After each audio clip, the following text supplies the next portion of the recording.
What up mga solid subscribers, no? So guys, ang papanoorin po natin ng videos po ni Miss Ono. A very big shoutout po kay Miss Ono. Ito po yung papanoorin natin guys, is ito pong si Sarah G and Mateo, no? Darla of ABS-CBN. Reaction after watching SB19 pagtatag documentary guys, no? Okay, panoorin natin to, no? So bagong lahat guys, kindly leave a like, subscribe, and kindly ring that notification bell na rin guys, no? Para if ever mag-release ako ng bagong video ng favorite artist nyo or mag-release ako ng bagong video is ma-notify kayo kasi hindi natin alam, baka isa yun sa mga ano nyo, mga bias nyo, no? Let's go. So yun guys, panoorin natin to.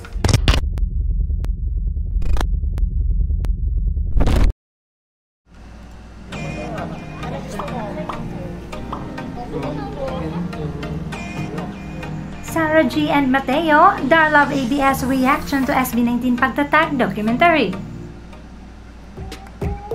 At yung nakakatawa guys, no? Kasi halos lahat ng mga artist, no, na kela talaga, no, is talagang humahanga po sa SB19, no? Si Vice Ganda, ang dami talaga, sobrang grabe na po guys. Sobrang na-acknowledge na po talaga nila ang SB19, no? Nakakatuwa lang na, alam mo yun, from nothing talagang they are something na po talaga ang ating mahalima talaga ngayon, as in. Iba na po talaga yung naabot nila. Kaya nyo, talagang dinadayo na po ng mga sikat na artist.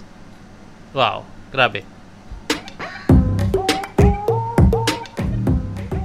Yes, you heard it right. Power couple Sarah G and Mateo Guidicelli were present in the premiere night of SB19 pagtatag documentary and even shared their reactions. Mateo posted this on his IG story and said, "Congratulations SB19." Grabe. Sana all August 25. Okay. Congratulations official SB19, no, or SB19. Your hard work, dedication, and grit is impressive. More power, no. So ayun po guys, no, na sobrang na-appreciate niya, sobrang nakita niya yung ano sa documentary, doon makikita. Ito, I think pinost niya to, tapos na po yung video, no. I mean yung ano, yung mismong documentary film, no. Nakita niya siguro kung paano po talaga ano na pinagdaanan ng SB19, no. And doon mo kasi makikita po talaga sa mga hindi po nakakaalam po ng ano, I think deserve nyo mapanood to. And syempre kahit tayong alam natin story nating mahalin, meron po sila rito mga behind the scenes talaga na hindi natin alam, no, na mga pinagdaan nila, yung mga misunderstandings nila, may mga ganun mangyayari dito, no. Kasi tandaan nyo guys, sa isang grupo hindi pwede pong mangyayari na hindi kayo nag-away or kung ano man, no. Kasi tandaan nyo, lalabas din po yung mga ganyang klaseng moments. Kasi syempre, magtatalo kayo. Ano ba yung dapat gawin? Even though na minsan, ikaw yung pinuno, di ba? Meron din tayo nagagawang maling desisyon.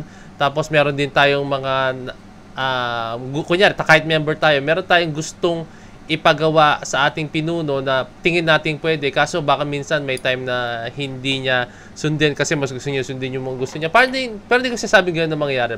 Baka meron lang pong mga moments na gano'n, no? So, I think, pwedeng ganun yung mangyari dito, no. Talagang may mga misunderstanding sila mangyayari, no. And nakita natin yun sa trailer guys. Nakita na sa trailer yung mga ganung klaseng moment, no. So I think ito nakita ni sino nag-post nito? Si Mateo, no. Yung post ni Mateo na to, no. I think nakita niya po talaga kung ano po yung pinagdaanan nating mahalima, no. And dun yung masabi na hindi pala madali yung pinagdaanan nila, no. Akala lang natin madali kasi on screen, on stage, ay ang close pala nila, no. Uy, sobrang successful nila. Ay grabe. Ganun pala lagi, no? Kahit magpe-perform na lang sila tapos uwi na tulog, no? Hindi ganun yun, no?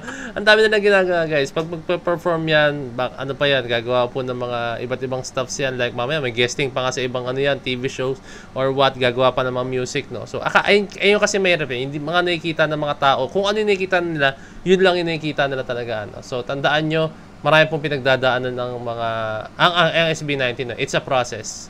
Your hard work, dedication, and grit is impressive. More power.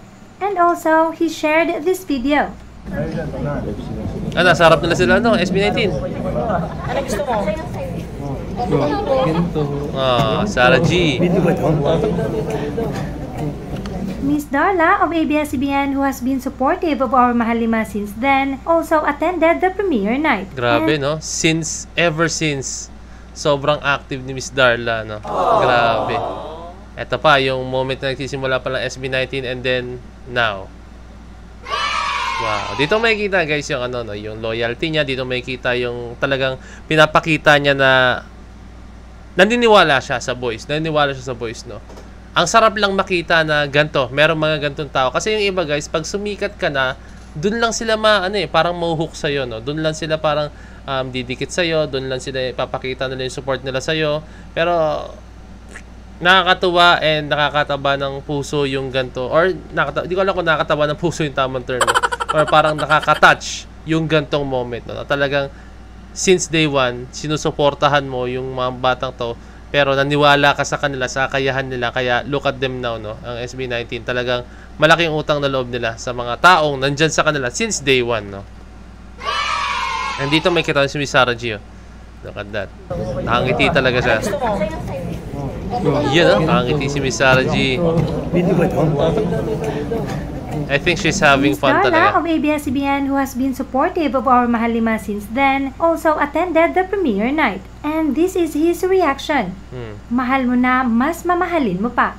Nire-respeto mo na, mas rirespetuhin mo pa. Believe ka na, mas bibilib ka pa. Kaya mas lalo pa silang susuportahan. Mas lalo kang mapaproud to be part of 18. Kaya mas mahal mo na, mas mamahalin mo pa, no? Nire-respeto mo na, mas nire-respetuhin mo pa. Believe ka na, mas bibilib ka pa. Okay, dito mo tayo sa verse na to, no? Kasi I think mahal mo ng SB19 pero naintindihan mo yung mga nangyari sa kanila doon sa documentary, mas minahal mo sila. And then nirespeto mo sila, mas nirespeto mo pa sila lalo, no? Dahil sa mga nakita nga nila ulit sa documentary, and then believe ka na, mas bibilib ka pa kasi mas bumilib siya, I think, sa nakita niya ron kasi yung pinagdaanan, lahat, like, kinain nila yun. Yung mga ganung moments, no? Kinain nila yun, buti kinain nila yun, no? Mga ganung moments, okay. Kaya mas lalo pa silang susuportahan, mas lalo kang mapaproud to be a part of 18. So, ayun.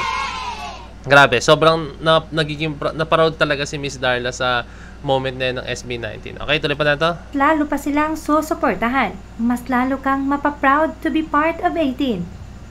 Kaya mga Caps, book your tickets now because this docu-film is something you should not miss. Yes, okay. Alam niyo na yan, guys. Alam niyo na. You know the drill, no? You know the drill, no? So, ayan.